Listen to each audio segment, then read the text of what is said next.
Pak Dirman, saya membaca tulisan Anda menarik. Itu sebelum Anda jadi menteri mungkin ya. Jadi, ibuku keren. Tidak sekolah, tapi visioner. Anda pakai judul itu kenapa? Tulisan itu kan sebetulnya perjalanan yang saya alami dan Betul. sangat personal. Jadi saya nulisnya ngalir saja, itu nggak sampai. Sangat personal, tapi ketika Hari Ibu yang lalu ini menjadi acuan banyak orang. Betul. Dan judul saya kasih terakhir gitu. Apa ya saya kasih judul? Dan ternyata ujungnya adalah yang membuat kami ini mentas dari kemiskinan yang saya sebut absolut gitu ya. Kenapa sebut absolut? Karena memang ini antara makan dan tidak urusannya, bukan cuma sekolah dan tidak, makan dan tidak.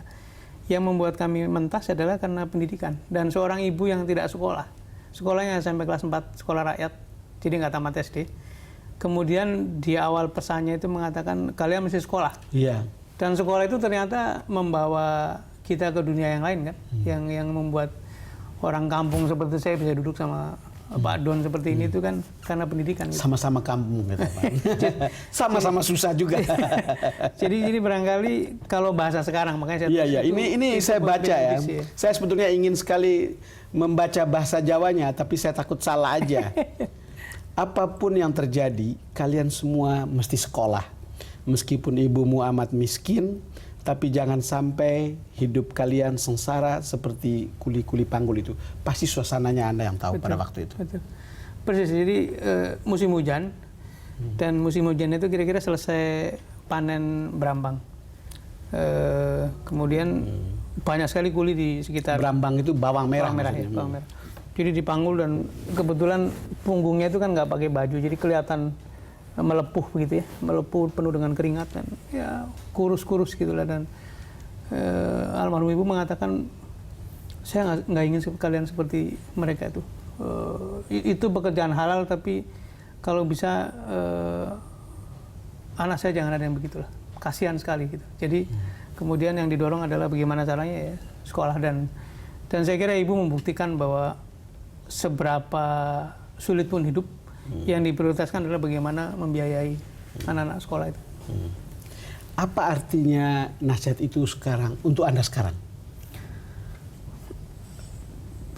Di mana saya berkesempatan menyampaikan pikiran ini, saya selalu sampaikan bahwa pendidikan adalah jendela bagi dunia baru lah. Dan teman saya Pak Anies Baswedan mengatakan pendidikan seperti elevator, seperti pengungkit atau yang membawa kita kepada kehidupan yang berikutnya. Dan saya meyakini itu sekarang, bahwa seorang ibu yang tinggal di desa pun memahami itu.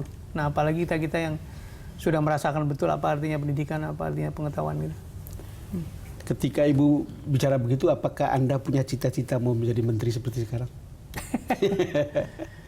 Cita-cita saya waktu SD itu menjadi sopir bus damri. Beda sedikit dengan saya. Saya kepala desa. Seperti lagunya Ebit itu. Itu dia. Kenapa sopir bus? Karena menyaksikan di jalan raya itu sopir bus tuh gagah pakai pet gitu, kemudian jalan ke berbagai kota kan.